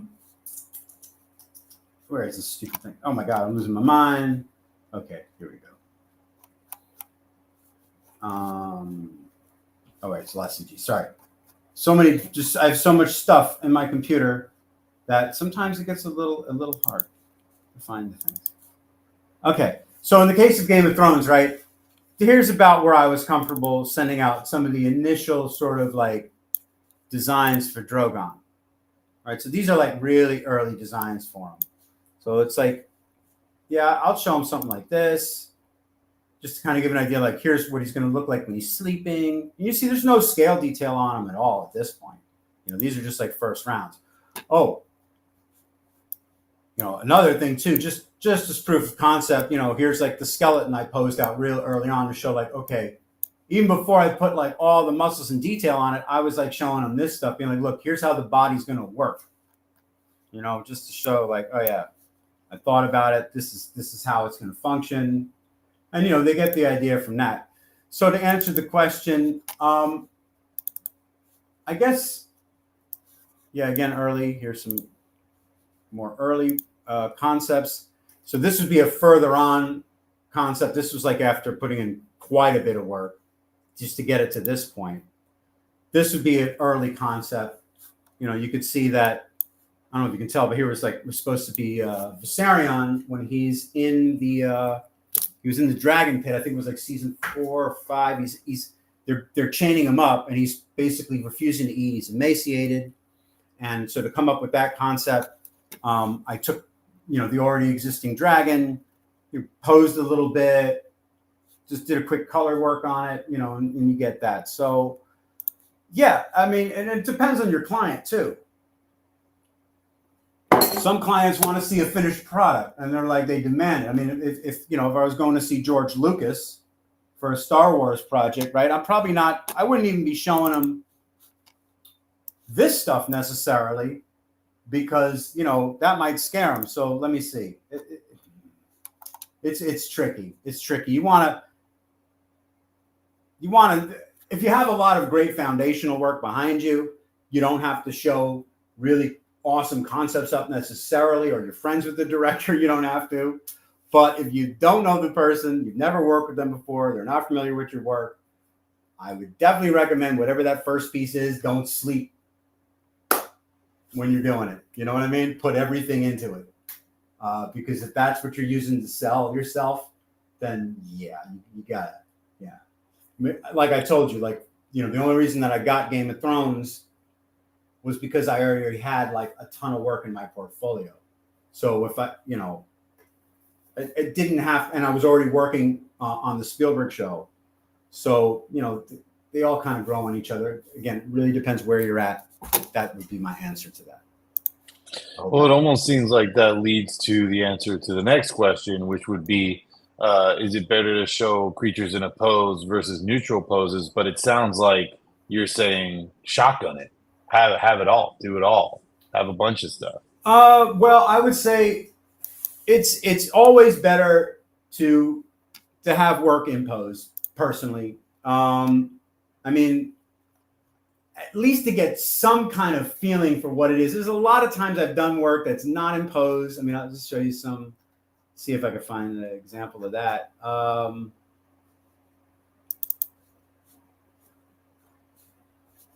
mean, no, at no point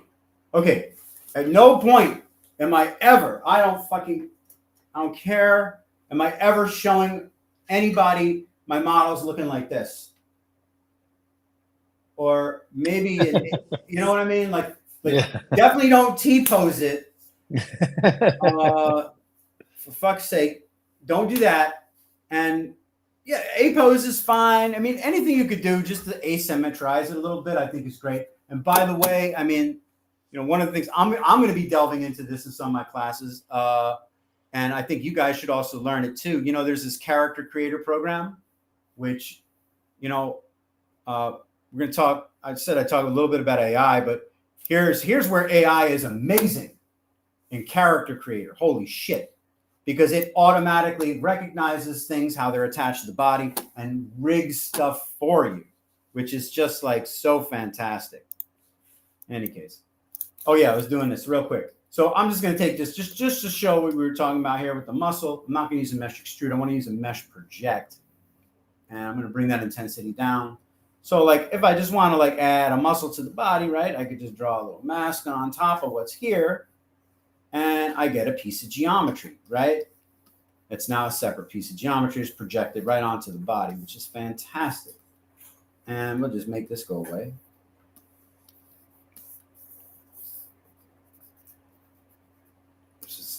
I split it. And what I was saying before is now because this piece here, this little piece of geometry, in fact, I'm just going to inflate it up a little bit.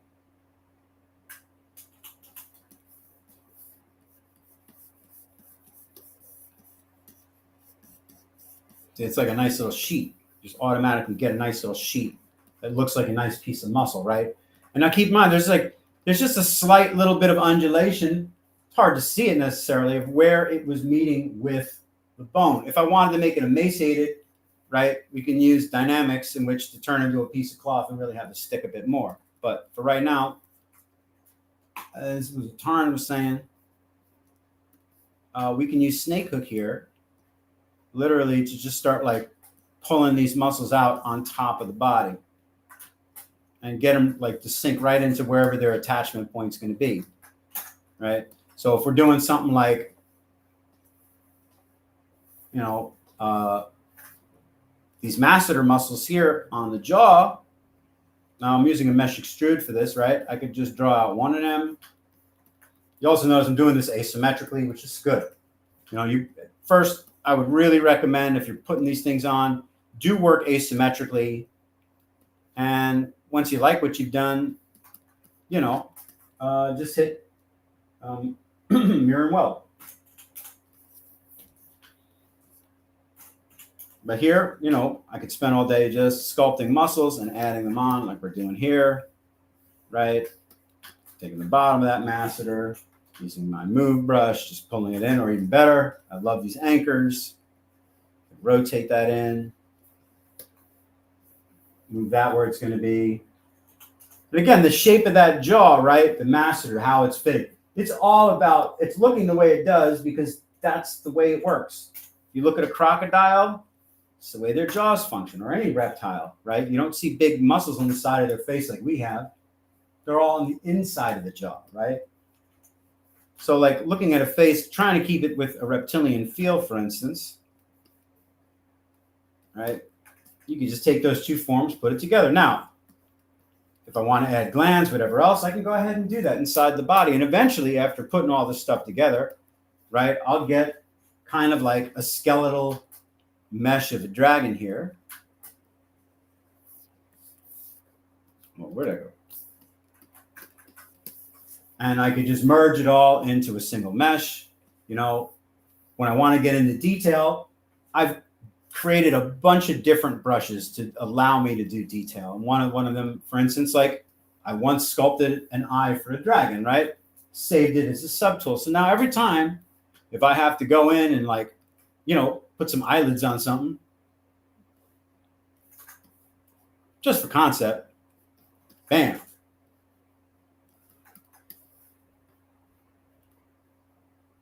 So anytime, you know, when you're having fun with ZBrush or whatever, and you want to do concepts, getting a library of stuff like this where you've done the work once and you can use it over and over again is great, right? Especially if it's your own work, because then it's really fun. And of course, I never do the same thing twice. So I never ever want to just leave this as it is. I'm going to, you know, move it around, at least do something to make it look a little different. I don't know. I'll probably go in and sculpt it, you know, at some point differently later. Because this was taken directly from a Komodo dragon. And I don't want it to just look like a Komodo dragon. It has to be whatever it is. It's not a Komodo dragon. All right. So real fast, that's how I'm going to start most of my sculpts. And at some point, right, we could talk about like what's involved with making a production model. But these days, look, let's be honest, film work, it's not so hot right now. That might change, however, soon. I hope so. I pray it does, because I love movies, and one of my least favorite things on earth is to just play video games all day and not have a moment to relax. You know what I mean? Like, how could you just watch TikTok and play video games? Your brain will be rotted out of your, forget it. So I think films are great, and stories and all the rest of that stuff, and keeping understanding how to make cool images without the use of AI, I still think is a worthy venture. And most of what I'm doing these days is actually making products. So I've kind of like gone back in time where I did some work with McFarlane toys sort of recently, again, after many years. And I did some not for Sideshow, but other product stuff. And of course, working with Dave. So making stuff for product is still very viable in this machine. Concept work, sure, unless you just want, concepts that are based on other people's work or things that I've seen 1,000 times, and you could just use Midjourney, I guess, or you just want to be lazy and, you hate your life. You could just use Midjourney. That's fine. But it's a little boring. I don't know. To me, there's just something that happens that I can't put into words. When I'm in the act of creating that, there's no replacing that with an algorithm or a statement. That you just have to sit there and do the work, and while doing the work, magic happens. So speaking of which, so once we get to sorry, was there a question? Yeah, actually, there's a couple. I do want to thank you for pointing out why my brain has rotted so far, because that's pretty much all I do is watch TikToks and play video games. So, I know, me too, man. Don't get me started with Elden Ring. No, we're not. Well, that's for another stream. That'll be for the next stream. Oh my God! And we'll have a support group that we can invite a bunch of people into. I just cannot believe how much of my life I've wasted on this stupid game. So you're talking about products, and you're also talking about movies. And New Nen Gates asks, how many 3D models do you have to make in production, and how fast do you have to make them when working on a film? But I would also like to add the differences between production and film, and if you could kind of touch on that, the differences between products and film. So how many 3D models do you usually have to make for a film versus products, and how fast is the turnaround usually on film versus products? Okay, so I mean, that honestly, to be honest with you, that number has changed so rapidly, especially as of late, that I'm not even sure I could give you an honest, complete answer on that. One of the reasons I say that is because of programs like Character Creator, where, like, let's say you task me to do a product. I'm not even supposed to show this stuff, but I'm just going to show you anyway. I'm not supposed to do this, but all right. No one's watching. Oh no, people are watching. Shit. In any case, I had to do some product recently for some wrestling figures, and it needed to have likenesses of actors. And I used AI and Character Creator in which to do this in like an hour. Okay. So something that would have taken me days. Now, I did have to go in and do quite a bit of work on some of these pieces, but essentially, it's hard to say. It used to be I'd have, like, for Drogon, let's say, just as an example, I think I had for the first season, the second season, I had about 5 weeks in total to work on it. That's just the sculpt. I mean, other guys did the texture work.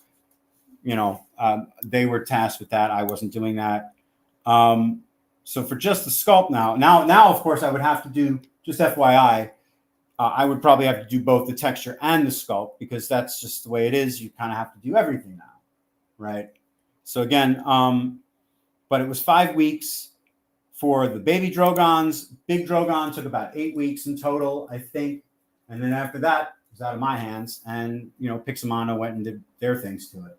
So, that's my time as a concept artist, as a modeler.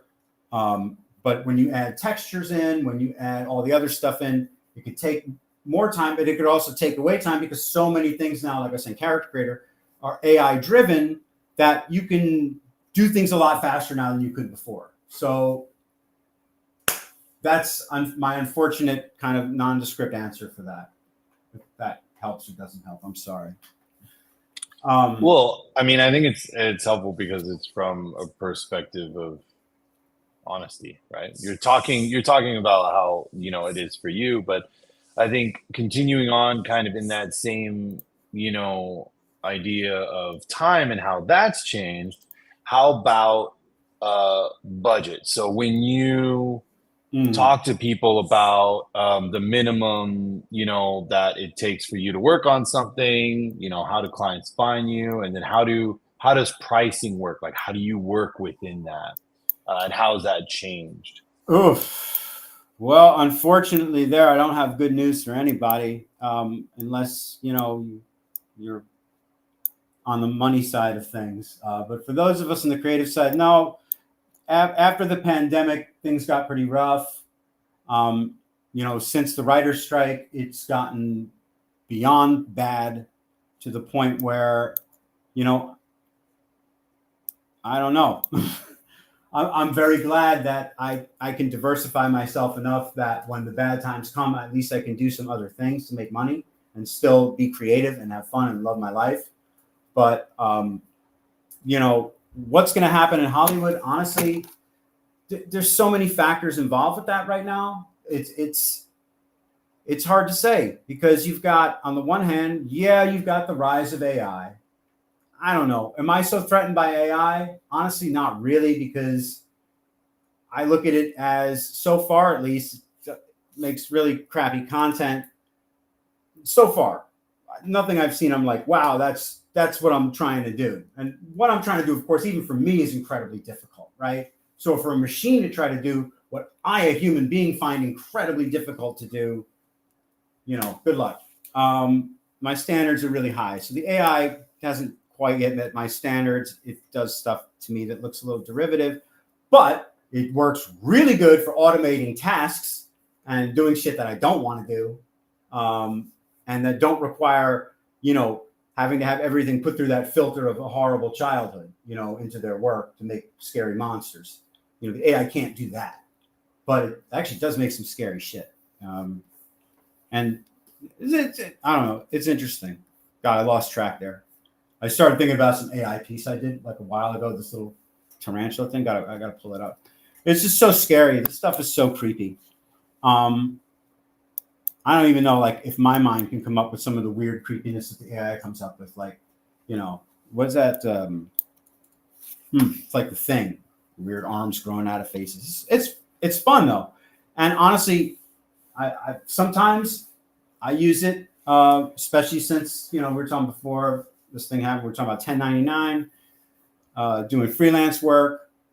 There's times where it just comes in very useful. So, I don't know.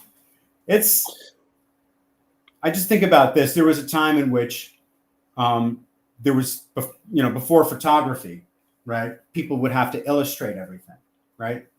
And all of a sudden the camera came out and everybody thought that was the end of illustration and painting and everything. That everything is now just going to be photographs, right? Well, of course, it's not how it worked at all, right? And it's going to be the same thing here. It's not how this is going to work.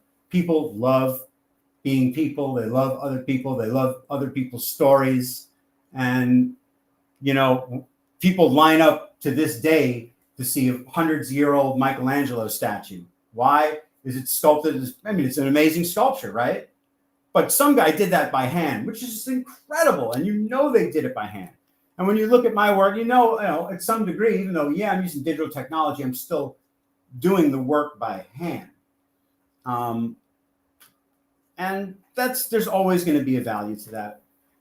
And one of the tricks too, here's my last, oh my God, we're getting close to the end. My last trick of the evening is, so a lot of times you'll have like areas where, like on this face, we want to put in a bunch of scales, right? Now, I could simply go in, let's just turn on thick skin for this little demo, and start drawing in each one of my scales individually, right? Let's turn on thick skin and see it. And I can, I mean, literally, we could just go in there and I could draw in every little scale. But when you're talking about something as big as like a dragon, to do that, what I just showed you is, well, that's insane, right?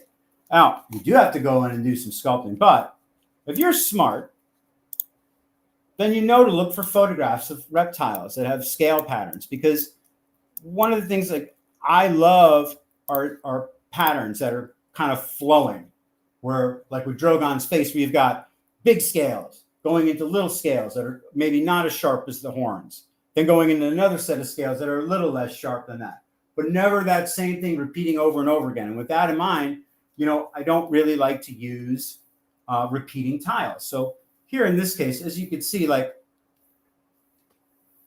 we can get a tile in and use a repeating texture over and over again. And what you're going to get is something that's very mechanical. Here, let's just do this. I'm going to add this to spotlight here. Okay. So here, for instance, is just like an alpha made from a technique. I'm not going to get into the whole technique of making tileable alphas because we don't have time for that. But once you've made a tileable alpha, and I'll be going about all this in classes, you can use it over and over. You can use it to put detail on your figure very easily. So in this case, that's not the tile I'm going to use. Let me just load this one up. So load up the alpha here. So in the case of something like scales, right? I've made a small tile, taken that tile, and then made a bigger tile out of it by using surface. After I've done that, I take that big tile and I make that into a texture. So now if I have a large area and I want to fill it with scales, if I just try and drag, drop, you know, some big thing of scales on there. Let's do it with the alpha. I'm also going to switch this to basic material, bump viewer material. Because when I'm doing scale work or any kind of detail work, right, I'm only going to sculpt up to the point where, you know, like there's flesh on the bone, but I'm not going to try to sculpt in each of the scales individually, right? At this point, when I'm trying to do stuff where there's like a lot of surface area to cover, this is where I'm going to use black and white information to drive the sculpt. So in this case, same technique, whether or not it's for a production or it's for a product, right? Ultimately, the sculpt has to be there. And in this case, we're going to do some very high resolution sculpting on this guy using this little technique here. Let's show you. Let's go ahead and grab this texture. Now, I can drag and drop this texture on here. And you can see, right, that it does a pretty bad job, but you're kind of getting some that looks like scales. If I try to just use a noise and draw the scales in there, of course, they're not going to flow along with all these forms of the body. And what you notice in nature is every time scales, whatever it is, your skin, wrinkles, they flow with the form of the body, right? Or they're crossing against it. And again, it's really going to come from like looking at nature over and over again and sort of understanding how it works. So in this case, though, it really just comes from understanding one brush called a nudge brush. So in this case, I'm going to take texture and I'm going to say, add this to spotlight here, right? So it, now if you look at it, come on, increase its intensity a little bit so we can see it. Now, you look at it, right, and it looks very unnatural, right? You see that same pattern happening over and over and over again. Nothing realistic looking about it, right? Because I'm using a tile. But what's great is with ZBrush now, I'm going to go ahead, turn this opacity down so I can kind of see through it. I'm going to line this sucker up with the face here. I'm going to scale this big ass thing of tiles so they're kind of fitting within the face, right? And even though it's a repeating tile, now I'm going to switch it over to nudge brush.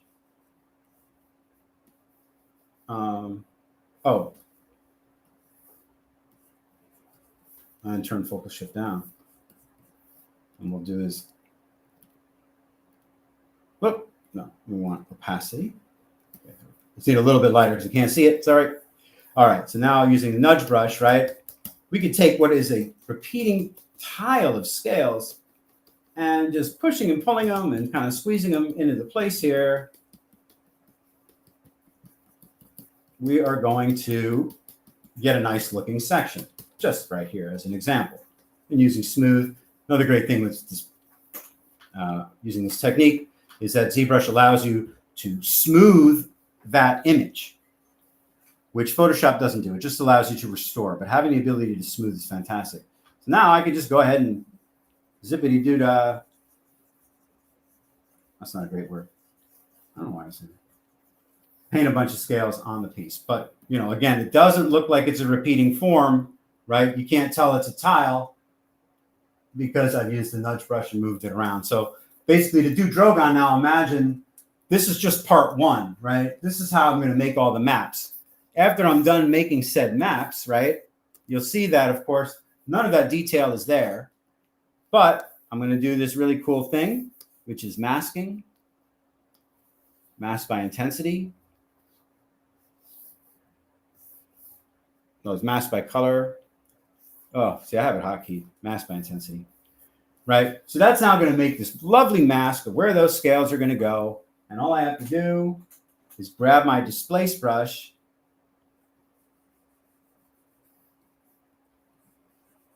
and displace that stuff out. Right? If I want to do color work, easy enough, right? We got the map, the mask by intensity, fill things with different colors. You can play around with different masks, whatever. I think we're just about out of time here. Were there any other questions, or should I just? Yeah, there's another one. Do you feel, having done digital so long, leaning on all these ways to expedite your process, that you lost anything you had when you were traditional, or do you feel like you need to work to strengthen that again?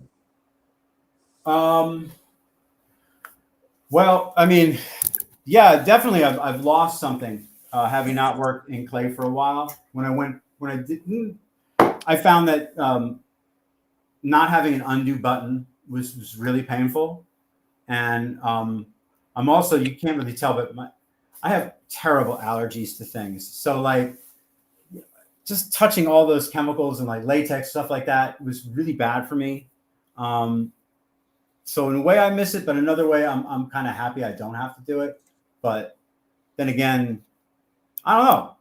The physical aspect though is what I do miss the most. I miss standing. I miss moving my body, working with hard materials, and especially working larger is, you know, it's really fun. And it sucks just having everything on a screen. So yeah, part of me wants to just go back and start sculpting again. Be like, forget this digital crap. And then I remember all the times that I lost so much work and so much money because I'm such a klutz that I'm just like, forget it. I'm just, this is where it is. Just going to stay digital. I mean, like I'm working on some pieces now, for instance, like I'm been tasked to do this like sort of reimagining of an Evangelion figure. I'm really in the beginnings. Oh, you're speaking my language now. Oh yeah, that should be dope. Should be dope. I can't show anybody that now, but like that would be a task, for instance, that if you asked me as a traditional sculptor to do, I would have told you to take a walk. I'd be like, no, I can't do that. I just can't. And the same thing with Drogon. You know what? Dude, I mean, I just did that on his face right now. okay, in like 10 minutes, right? Now, of course, there's all the backup work that went into just making that pattern, right? But in like 5 minutes or whatever, I put those scales there, right? Back in McFarlane toys, in order to get that look, we would have to actually get cadavers. We actually got cadavers of real lizards and then place those skins on parts of their body to get some of that look. And then other parts were hand sculpted. Oh, yeah. Oh, yeah. So this one dude, Hiroshi, the Japanese sculptor, really talented, he did all the scales. He did every single scale by hand on the finished work, though, for his pieces, where he did it. It was insanity. Because even I was like, dude, are you insane? It's too much, man. Like, yeah. So when you talk about Drogon being like, oh, he's got lizard scale patterns, but then it's like a lizard scale pattern time, like as if you took, you know, 1 million lizards and strung them together and make one freaking reptile. Yeah. You know, so yeah, that would have been impossible by hand as well. Absolutely impossible. So yeah, the computer's great. I mean, it allows me to sort of think of my ideas. Now, in the future, with AI and stuff, if it gets to the point where it actually does, you know, what I'm thinking more or less in the quality that I want, awesome, man. I'll just be my own filmmaker at that point, dude, you know? I mean, but it's not there yet. So, and the computer really doesn't understand the kind of math that's involved when you talk about like making scales. You know, it's nonlinear mathematics. It's you're doing this pattern, but it's a pattern with variation, and the computer just never gets it right. So, and you see it over and over again, nature, and it's our jobs as humans to sort of see this stuff and make it happen. Well, also, you know, I think the big thing is, you know, that spark and that pivot. So there's an old basketball saying that, you know, the greatest player isn't the one that scores the most or whatever. The greatest player is the one that can still make a play after the play breaks down, because the play is going to break down, right? Yeah. And so as an artist, I think that's something that happens either and on a minuscule level where you have to pivot very quickly and be like, oh, I wanted to open the jaws, but actually they don't open or look good. So now I have to do something else. And that pivot has to happen very quick. And in a prompt situation, it's a lot more difficult. You're kind of making a lot more compromises than you think that you are, you know? So I think that is one of the things that you lose, is that pivot, that spark, that putting that lizard skin cadaver on there, or, you know, that bringing in the eye of something that you already have and then adjusting it, right? Those small tweaks and those human things, I think, are really the big things that not only make you an artist, but also make you Dan, right? Yeah. You talking about where you come from. I don't talk about this a lot, but I obviously grew up in Los Angeles. I talk about that a good amount, but I grew up in an area called the Schoolyard Crypt territory. It's just a whole thing. It's been blowing up a lot more because Kendrick Lamar and this whole Drake beef has really been blowing up and everything. And, you know, your past somehow bleeds into, you know, what you are and how you communicate to other people and how you communicate yourself, either through your art or whatnot. And to not lose that and to keep that when it gives you drive or it gives you inspiration or it gives you kind of that movement, I think is something that we all have and we can all tap into. Like, you know, again, there's a lot of relatability on what you were saying and how I grew up. And I think that, again, may have been some kind of weird osmosis way of why I even liked your art to begin with. You know, maybe some way, somehow I saw, you know, that kind of stuff in your work as you were thinking about it, you know? You absolutely did. And it's my intent. That is always my intent, that, like, you know, like you know, that it's nobody's an island. Nobody's so freaking unique. You know, we all share very similar experiences, and, you know, I would never. I don't know why. Recently, I'm more comfortable talking about my childhood, my past. You know, people wonder, like, well, where do these visions come from? How do you come up with dragons? How do you come up with anything? And I would hesitate to talk about my past because to me it was embarrassing. Mm-hmm. You know, having grown up the way I did. So, but now I'm comfortable with it now, and I think it's important for people to understand that, you know. Yeah, it's important to understand the techniques. Sure, it's great, you know, AI can make some cool stuff for you, but nothing can replace that, whatever that is, that filter that we put the stuff through. Each one of us has their own sort of take on these things. And when we see something that's great, it's great, you know, and it's recognized. I mean, God, I saw there's so much great stuff out there. And yeah, people are still keeping it real. I just, you know, well, scavenger brain I watch. Speaking of keeping that human connection alive, Oh, if people want to connect with you, where would they connect with you at? Well, probably the best place, like you can connect me on Instagram, Dan Katcher. You can find me on Instagram. You can find me on Facebook. Look up Dan Katcher on Facebook. I got my website, dankatcher.com.